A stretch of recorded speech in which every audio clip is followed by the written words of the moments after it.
Parfois, il y a des plans qui ont l'air brillants sur le papier, mais qui, dans la réalité, tournent à la catastrophe absolue, au point même de faire vaciller un gouvernement.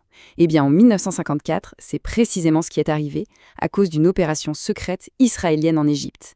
C'est l'histoire de l'affaire Lavant, un fiasco d'espionnage retentissant qui a secoué toute une nation et qui a redéfini pour toujours les règles du jeu entre les espions et les politiciens. Pour tout comprendre, il faut regarder une carte. Et sur cette carte, en 1954, il y a un point chaud, un vrai baril de poudre, le canal de Suez. Les Britanniques sont sur le point de plier bagages et pour Israël, c'est l'alerte maximale. C'est de cette peur que va naître un plan complètement fou, l'opération Susanna. Un plan qui, au lieu de garantir la sécurité d'Israël, va la faire voler en éclats. Alors, comment est-ce qu'on en est arrivé là? Comment un plan d'espionnage a-t-il pu dérailler de façon aussi spectaculaire? On va décortiquer ça ensemble. On va d'abord voir le contexte et ce plan pour le moins audacieux. Puis on verra comment l'opération a tourné au fiasco. Ensuite, on plongera dans le scandale politique, qui a dit la vérité, qui a menti.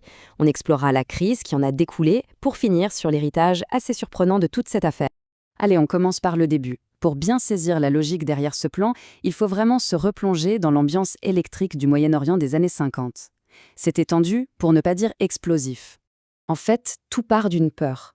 Une peur vraiment profonde pour le tout jeune État d'Israël. Les soldats britanniques postés le long du canal de Suez, ce n'était pas juste une force d'occupation. Pour Israël, c'était un bouclier, un tampon de sécurité vital face à l'Égypte de Nasser. Et l'idée de voir ce bouclier disparaître, c'était tout simplement perçu comme une menace existentielle. Et face à cette angoisse, que se passe-t-il? Eh bien, dans les couloirs des services secrets, une idée radicale, presque tordue, commence à germer. C'est l'opération Susanna. La logique est simple et assez cynique. Étape 1, on pose des bombes contre des cibles occidentales en Égypte. Étape 2, on fait en sorte que tout le monde pense que c'est l'œuvre de nationalistes égyptiens. Le but ultime, étape 3, convaincre les Britanniques que l'Égypte est trop instable pour qu'ils partent. Un jeu de dupes extrêmement dangereux. Bon, ça, c'était le plan sur le papier. Mais entre la théorie et la pratique, il y a parfois un monde. On passe maintenant à l'exécution de la mission et à son implosion spectaculaire. Et là, tout s'écroule en l'espace de quelques semaines. Début juillet 54, les premières bombes artisanales explosent, ça fonctionne plus ou moins, mais le 23 juillet, c'est le drame. Un des engins explose trop tôt, dans la poche d'un agent en pleine rue. Il est arrêté et évidemment, il parle. En quelques jours à peine, c'est la fin. Tout le réseau est démantelé. Et là, l'échec se transforme en humiliation publique, mondiale. Le procès qui s'ouvre au Caire, ce n'est pas de la justice, c'est un grand spectacle. Pour Nasser, c'est une occasion en or de dénoncer ce qu'il appelle le terrorisme sioniste, un fiasco israélien qui devient une victoire de propagande immense pour l'Égypte. Et au-delà de la diplomatie, le coût humain est juste terrible. Le bilan est lourd. 2 agents sont exécutés, pendus. Les autres écopent de très longues peines de prison. Un autre se suicide pendant sa détention. Et bien sûr, l'image d'Israël sur la scène internationale est salie pour des années. L'opération censée protéger le pays a fait tout l'inverse. Mais vous savez, le plus gros de l'explosion n'a pas lieu au Caire. Non. La vraie bombe à retardement, elle est sur le point d'exploser en Israël. Le fiasco de la mission se transforme en une crise politique sans précédent. La question, ce n'est plus pourquoi ça a raté, mais bien à qui la faute, qui a menti. Et voilà la question. La seule qui compte désormais et qui va empoisonner la vie politique israélienne pendant plus de 10 ans. Qui a donné l'ordre de lancer cette opération complètement bancale?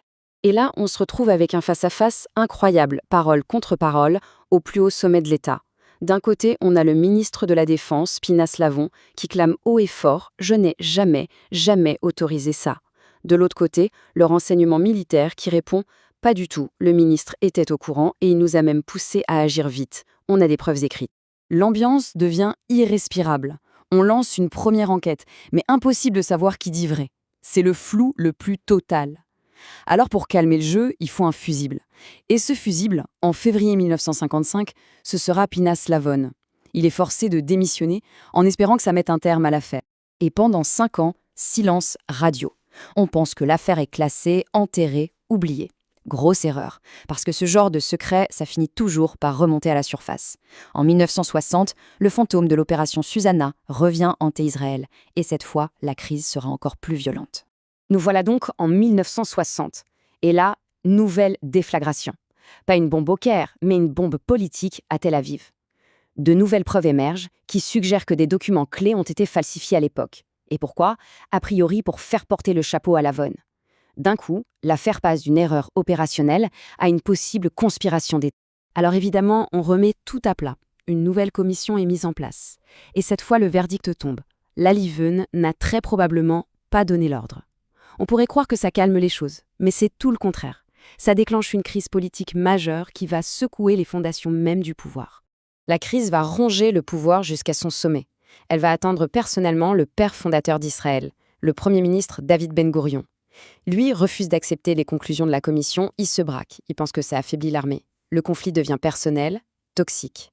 Et en 1961, à bout, épuisé par cette affaire, Ben-Gourion démissionne. Bon, on pourrait se dire, quelle histoire, des carrières brisées, des gouvernements qui tombent, mais le plus fascinant, c'est ce qui vient après. Comment un échec aussi cuisant a-t-il pu paradoxalement renforcer la démocratie israélienne? En fait, ce fiasco monumental a provoqué un véritable électrochoc. Il a obligé Israël à se regarder en face et à se poser une question fondamentale. Au fond, qui contrôle les espions? Les réformes qui ont suivi ont été profondes. On a renforcé le contrôle du pouvoir civil sur le renseignement et on a gravé dans le marbre un principe essentiel. Même les opérations les plus secrètes doivent être soumises à un contrôle démocratique. Une leçon apprise dans la douleur. Et c'est pour ça qu'aujourd'hui, l'affaire Lavant est étudiée dans toutes les académies de renseignement et les écoles de guerre du monde. C'est devenu le manuel de tout ce qu'il ne faut pas faire. L'exemple parfait de ce qui se passe quand le politique perd le contrôle de ses services secrets.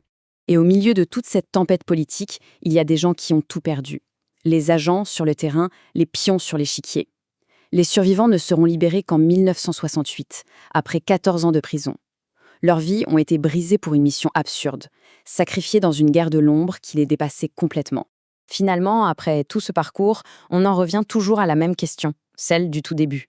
Celle qui, même presque 70 ans plus tard, reste sans réponse définitive. Qui a vraiment donné l'ordre?